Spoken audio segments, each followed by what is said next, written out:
Welcome to Cheater Confessions. Let's get started with today's story. My name is Samuel. I was supposed to marry Amber in 3 weeks. Everything looked perfect on paper. A beautiful venue was booked. Invitations had been sent. Caterer confirmed the final menu. My calendar was filled with reminders, payments, and calls from vendors. I had covered most of the costs without complaint.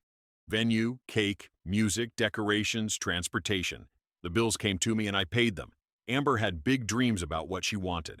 I told myself it was worth it to see her happy. That was the role I had stepped into without much thought.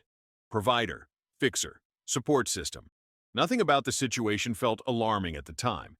It just felt like responsibility. That weekend, Amber went to a lake house with her bridesmaids for a small bachelorette trip. Her best friend Chloe planned everything. They picked an expensive place. I helped cover it again. Amber promised she would video call me that night to show me around. "You deserve to see where your money is going," she joked before leaving. I laughed with her. When my phone finally rang, her face filled the screen. She wore a silk robe, a glass of champagne in her hand. "Samuel, this place is unreal," she said, turning the camera toward the water reflecting the evening lights. "Thank you for all of this. Seriously, I don't know how I got so lucky." For 2 minutes, everything looked normal. She smiled. Her voice sounded warm. I smiled back. Then the screen suddenly went black. I waited for the call to end. It didn't. And that's when I heard her again, this time speaking to Chloe. Her voice changed. Low, honest, unfiltered. "I can't believe I'm actually stuck with him for life." I stayed completely still. My thumb hovered over the screen, but I didn't touch anything.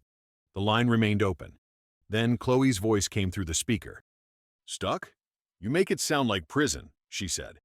Amber let out a soft, careless laugh. "It kind of is, but at least this prison comes with money, stability, and a nice neighborhood," she replied. "If I'm going to be tied down, it might as well be to someone who can give me a comfortable life." My breathing slowed. I didn't want to miss a word. "You don't even like him like that," another voice added. "I don't hate him," Amber said. "He's safe. Predictable. He will never leave. That's worth a lot.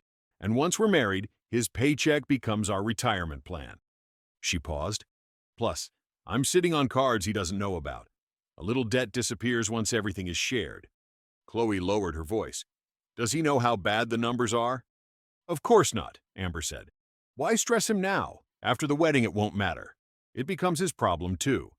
Another girl spoke up. "And your job?" Amber sighed like it bored her. "I won't last long there. Once the honeymoon is over, I'll quit. I'll just act worn out, overwhelmed. He'll understand. He always does. He'll take care of it." A pause. "You're lucky he's loyal," Chloe added. "I don't need lucky," Amber replied. "I need stable. He's like insurance. You don't desire insurance, but you feel safe having it." That was when I pressed unmute. "If that's how you see me," I said calmly, "the policy ends tonight." Silence slammed into the call.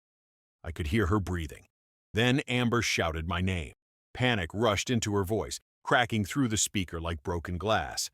"How long have you been there?" she demanded. "Long enough," I answered, "and longer than you ever deserved." Nobody spoke for a moment. Then chaos broke loose. Amber's voice cut through the noise, sharp and shaking. "Samuel, wait. You don't understand. We were just talking. We were joking. Please don't do anything right now." "I understand very clearly," I replied. Chloe tried to take control. "You're blowing this out of proportion. This is a private moment. You shouldn't have been listening." "I didn't listen on purpose," I said. "Your friend didn't end the call." Amber's breathing turned uneven. "Okay, but you can't make decisions like this over some stupid words. Let's talk when I get back. Let's do this in person." "There is nothing left to discuss," I answered. I reached for my laptop and set it on the kitchen counter. My phone stayed on speaker so every voice on that lake house weekend could hear what was about to happen. I called the wedding venue first. "Yes, this is Samuel Carter," I said. "I'm canceling the reservation for the 3rd Saturday of next month." The coordinator paused. "Sir, there is a cancellation fee." "I'm aware. Process it." Amber began to cry on the other end of the line. "Please stop. You're doing this in front of everybody." "Good," I said quietly. "Now everyone hears it." I ended that call and immediately dialed the travel agency. Honeymoon reservation under the same name, I said. Cancel it. Non-refundable deposit, sir. Proceed anyway. I could hear someone try to calm Amber in the background. Her sobs had turned into pleading. Samuel, I love you. I didn't mean it that way. You know me. You know my humor. I know exactly who you are, I replied. Then I dialed her parents. Terry answered first. Hey, Samuel. Everything all right? The wedding is called off, I said. Your daughter admitted she is marrying me for stability, hiding debt, and planning to leave her job without telling me. Silence. Then Gia's voice entered, sharp, angry. How dare you humiliate her like this? Your daughter did that herself, I answered evenly. I ended the call. I locked my phone. The apartment went quiet. The ring on the counter caught the light. 3 years of planning collapsed into one still moment. There was a knock the next morning. Not a polite one. It was fast, sharp, desperate. I already knew who stood on the other side of the door. Amber. When I opened it, she looked nothing like the woman from the screen the night before.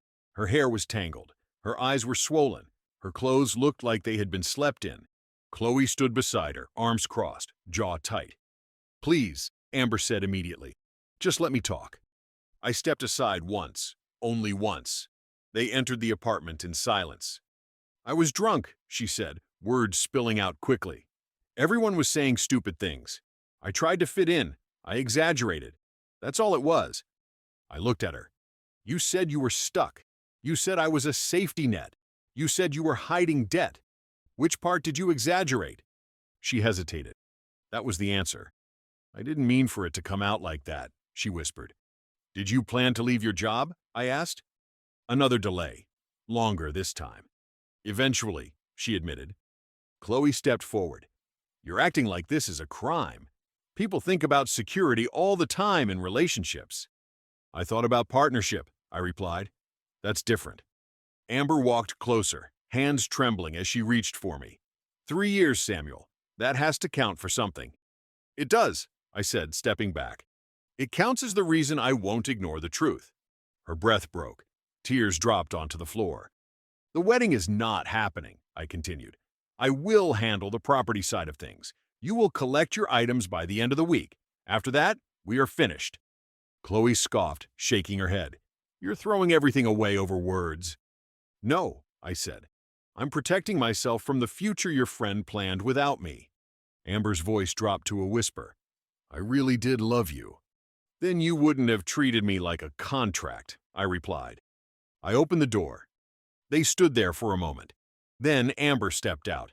Chloe followed. The door closed solidly behind them. For the first time since the call, my space felt clear. The messages started an hour later. First came Chloe, then an aunt, then a cousin I had met only once.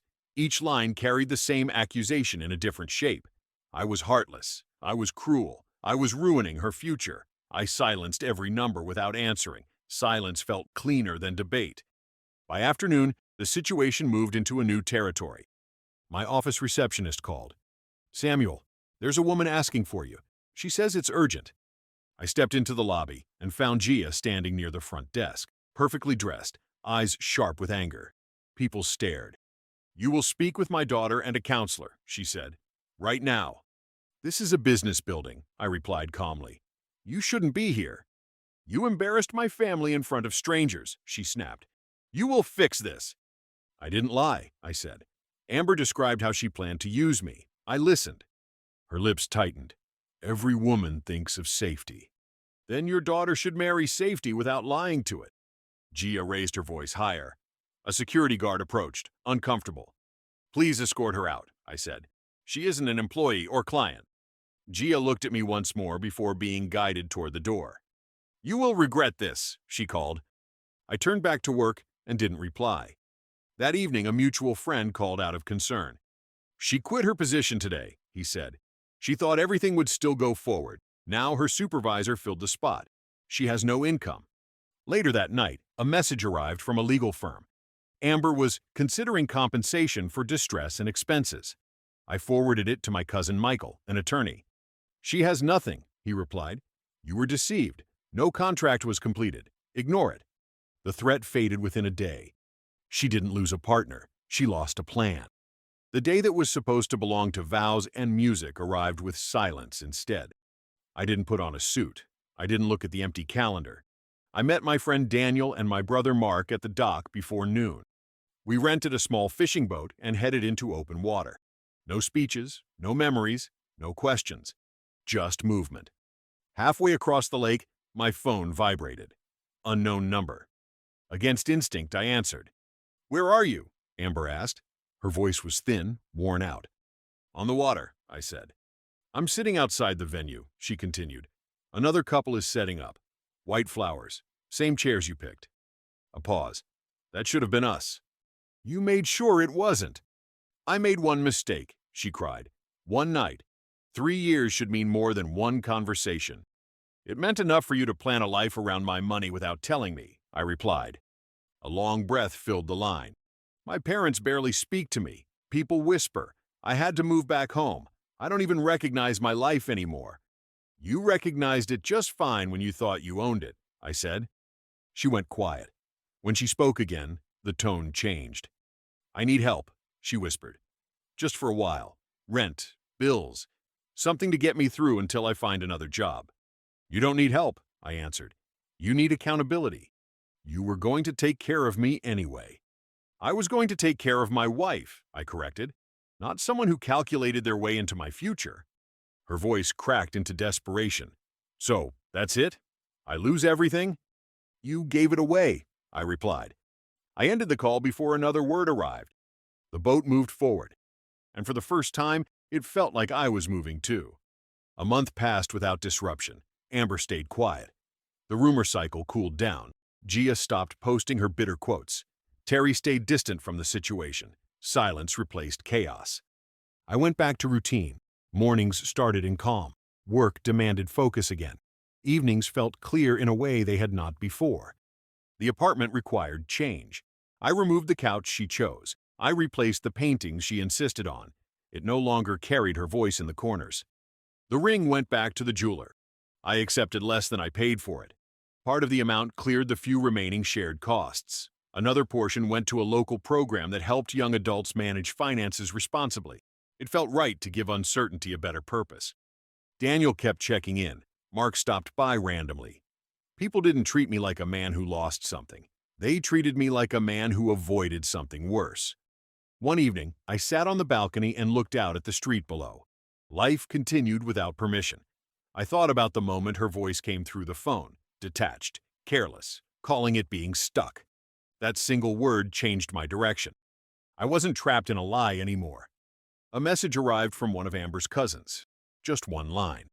"Some of us know you didn't do anything wrong." I didn't respond. I didn't need to. The story had already closed itself. Amber said she felt stuck. She believed a life built on comfort would be enough. She thought stability meant love. She thought silence meant agreement. She was wrong.